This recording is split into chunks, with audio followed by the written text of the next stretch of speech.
Check 1, 2. Bolton went down this week. That's a big deal, bigger than I even thought it was. That guy is responsible for the weapons of mass destruction, bad intelligence that was fed to then President Bush.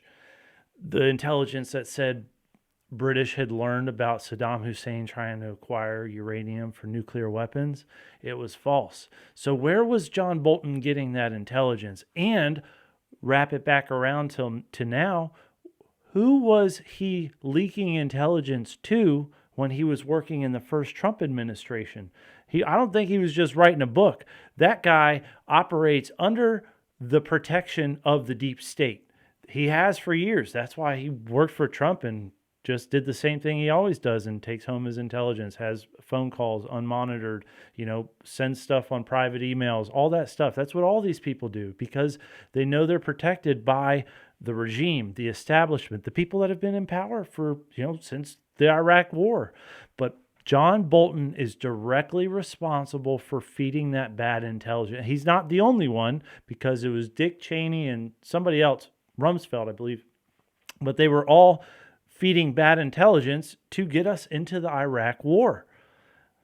That makes me think a lot differently about the situation because you're really taking the deep state down, number one, but number two, there's a much bigger tie here. It's not just that he was leaking intelligence under the Trump administration.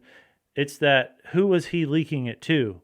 Where was the opposition getting the insider information from the Trump campaign and the Trump administration? You start to think about that and you're like, wow, who was he feeding it to? Who's responsible for feeding him intelligence? He's just a useful idiot. But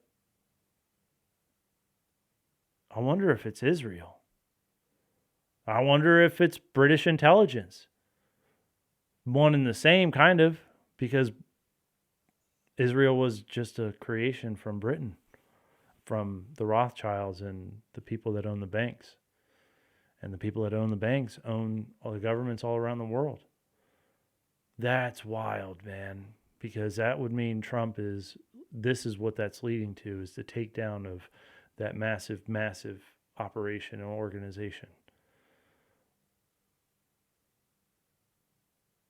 If we got into the Iraq war on behalf of Israel to do their bidding, because it's clear that that's what happened, and 9/11 was used to thwart us in that direction, because 9/11 happened just before that. It created the chaos in which we all said we're going to invade Iraq. Okay. Because we were all just like out for blood because the media had us out for blood. But nonetheless, I take responsibility for that too, because I was a young man and I should have known better. But this is a pretty big story. John Bolton being roped up is a big one. And I'm very curious who's next. He just looks like a guy that's going to squeal to me. So I'm excited, real excited for that.